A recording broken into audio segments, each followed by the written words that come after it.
Yoo yaa shamaa akkam jirtu YouTube irratti waa lama isin argisiisa. Tokkoffaa maqaa YouTube channel keenya akkamitti jijjiirrachuu dandeenya. Akkasumallee profile YouTube keenya hoo akkamitti jijjiirrachuu dandeenya. Logo akkamitti irra kaa'uu dandeenya kan jedhuun isin argisiisa. Baga irra deebiin gara channel Oromaan dhuftan namoonni haaraa dhuftan yoo jiraatan subscribe gochuun maatii keenyatti dabalama. Akkasumallee gama page Facebookaatiin Oxygen Media Network follow godhuu hin dagatinaa isiniin jedha. Amma kallattii mankara barumsaa isin dabarsa. Nafaana bu'a.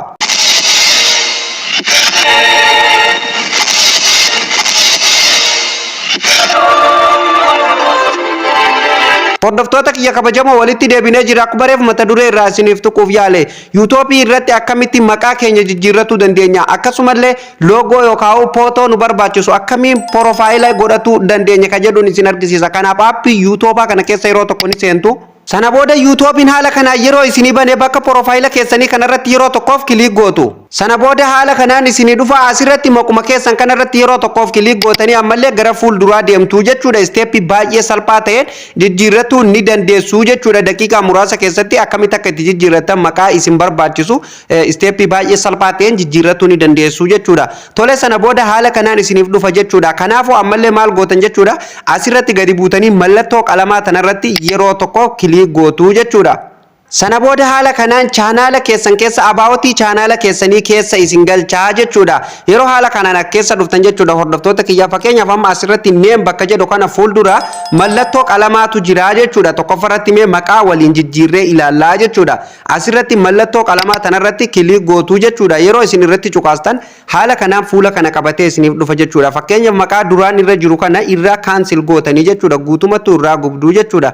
San booda asirratti maqaa barbaadan irratti barreessitu jechuudha. Eega irratti barreeffatanii xumurtanii jechuudha. Asirratti gadi buutanii jechuudha. Save bakka jettu tana cuqaastanii save gootu jechuudha. Maqaa kana ammallee itti deebitanii kan jijjiiruu dandeessan guyyaa 14 qofa isiniif kennaa jechuudha. Guyyaa 14 jijjiirrachuu ni dandeessanii jechuudha. Fakkeenyaaf har'a jijjiirrannee guyyaa 14 gaafa geenye ammallee jijjiirrachuu ni dandeenya jechuudha. Har'a jijjiirree immoo boru yoo ni jijjiirra jenne hin dandeenyu jechuudha. Aga guyyaa 14 kana guututti jechuudha. Haala kanaan maqaa YouTube channel keessanii maqaa gaggabaabaa keessafuu yuutubaroonni xixiqqaan amma lafaa dhufan jechuudha. YouTube banattanii amma irratti dalaguuf deemtan maqaa gaggabaabaa sammuu namaa keessatti save tahee qabamu yoo irratti katabattan baay'ee gaariidha jechuudha. Sababnis namnis yeroo sarchi godhee isin barbaadu jechuudha salphumatti isin argachuu danda'a jechuudha. Guddina YouTube keessanilleef baay'ee murteessaadha jechuudha. Haala kanaan ni sirreeffattu jechuudha. Maqaa isaa ani ammaaf irraan deebi'aa jechuudha. Duraanitu ni jira waan ta'eef jechuudha irraan deebi'aa jechuudha. Itti aansee hordoftoota kiyya maqaa lammaffaa yookaan handilii keessanillee asiin jijjiirrattu jechuudha. Handilii jechuun fakkeenyaaf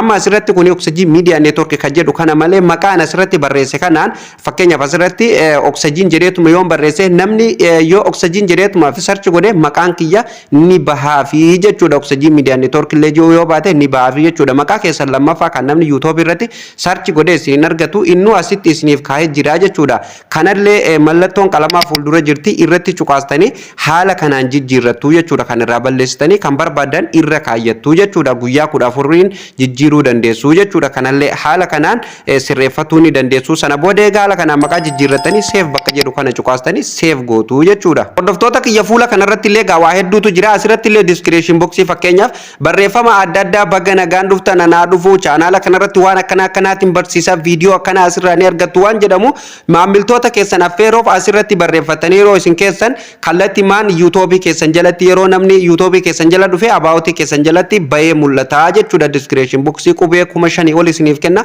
Kanaafuu asiin barreeffatuu ni dandeessu. Mallattoo qalamaa tana fuuldura jirtu tana cuqaastanii haala nama asirratti barreeffadde kanaan barreessitanii jechuudha. Asirratti save bakka jettu tana cuqaastanii sana booda save isiniif tahaa jechuudha. Yeroo hiriyoonni keessan channel keessan jala dhufe jechuudha itti mul'ata jechuudha. Kanaafuu haala kanaan beeksisa channel keessaniif hojjetu ni dandeessu jechuudha. Kun haala kanaan description box change naan jedhee jira jechuudha. Amma change ta'ee jira jechuudha. Description boxing kiyya haala kanaan sirreeffattu jechuudha. Itti aansee profaayila akkamitti jiran akka jedhuuf mallattoo kaameeraa tanarra cuqaastanii jechuudha.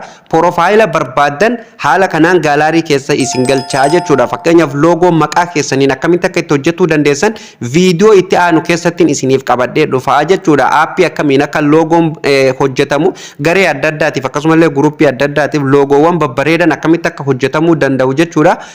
Isiniif hin hojjedhaa jechuudha. video itti aanu keessatti na eeggadhaa jechuudha video party itti aanu keessatti kan isiniif dhiyeessu tahaa jechuudha kaameera irra eega tuttanii profaayila chaanaala keessanii jijjiirratuuf haala kanaan gaalarii keessan keessa isin galcha gaalarii keessan keessa suuraa irra kaatu barbaaddan irra yeroo tokkoof cuqaastanii jechuudha fakkeenyaaf mee nama suuruma tokko irra haa cuqaasu suuruma isuma kanarra yoo nan cuqaasa jedhe jechuudha haala kanaan naaf dhufaa jechuudha geengoo kana qofa keessatti waan irra kaatu barbaaddan jechuudha geengoo kana qofa keessa ni kaayattu jechuudha yeroo inni geengoo kana keessatti haala kanaan isiniif sirra'e jechuudha yoo xiqqeessuu barbaadanii fi guddisuu barbaadanii illee quba keessaniin qabdanii akkanatti guddistu yoo xiqqeessuu barbaadan haala kanaan walitti buttu inni ufumaan diizaayina profaayila haala kanaan isiniif kaayaa isin asirratti gadi buutanii jechuudha save profile bakka jettu tana cuqaastanii save gootu jechuudha sana booda kallattii maan jechuudha profaayilli keessan irratti isiniif bahaa jechuudha kan duuba kanaan akkanatti mul'atu kuni recover jedhama jechuudha isa kana akkamitti akka hojjetan photo coverii kana akkamitti akka isin hojjetan hundaa'u background kana video wal duraa duubaniin isiniif dhiyeessaa jechuudha hordoftoota kiyya haala kana maqaa chaanaala keessaniitii fi profaayila keessanillee suuraa barbaadan irra kaa'attanii barreeffama adda addaa kan barbaadan jechuudha description boxii jalatti illee haala kanaan jijjiirratuu ni dandeessu jechuudha isteepii baay'ee salphaa ta'een jechuudha hordoftoota kiyya keessaafuu warreen yuutuubii banattanii amma irratti hojjetaa jirtan jechuudha baay'ee isin fayyada jechuudha viidiyoon kun ilaaltanii jechuudha haala kanaan jechuudha waan hundaayyuu sirreeffatu ni dandeessu jechuudha hordoftoota kiyya akkuma beekamu barumsi yuutuubii akkuma itti fufeen jira jechuudha kanarraa kun paartii afuraffaadha jechuudha hordoftoota kiyya paartii afuraffaarraa kana keessatti akkaataa maqaa itti jijjiirratanii fi akkasumallee akka profaayila itti jijjiirrattan akka description boxii barreeffama adda addaa baawutii keessan jala itti kaa'attan waliin ilaallee jirraa jechuudha viidiyoo itti aanu keessatti haala akkamiin loogoo chaanaala keessaniif maqaa keessaniin akkamitti akka itti dalaguu dandeessan paartii itti aanu keessatti kan qabadhee isiniif dhiyaadhu tahaa jechuudha hordoftoota kiyya loogoo professional ta'e akkamitti akka isin hojjetuu dandeessan viidiyoo itti aanu keessatti qabadhee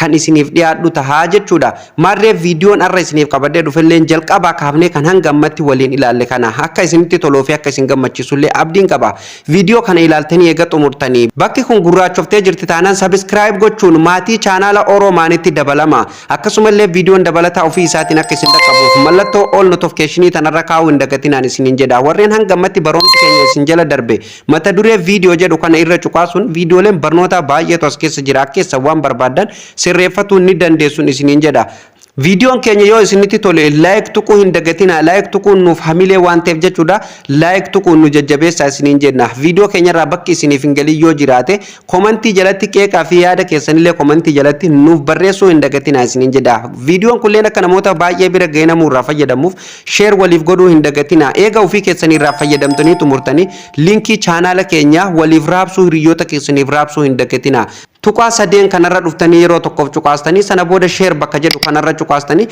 sana booda asirratti gadi buutanii copy linkii bakka jettu tana cuqaastanii linkii chaanaala keenya hiriyoota keessaniif garee adda addaa irratti gara WhatsAppiitiin gara Telegiraamaan akkasuma gara Facebookaatiin guruppii adda addaa irratti waliif erguu waliif raabsuu hin dagatinaan isiniin jedha hordoftoota kiyya viidiyoon irra isiniif qabadhee dhufelleen asuma irratti kan xumuramu ta'a viidiyoo itti aanuun hamma walitti deebinutti horaa bulaa liibana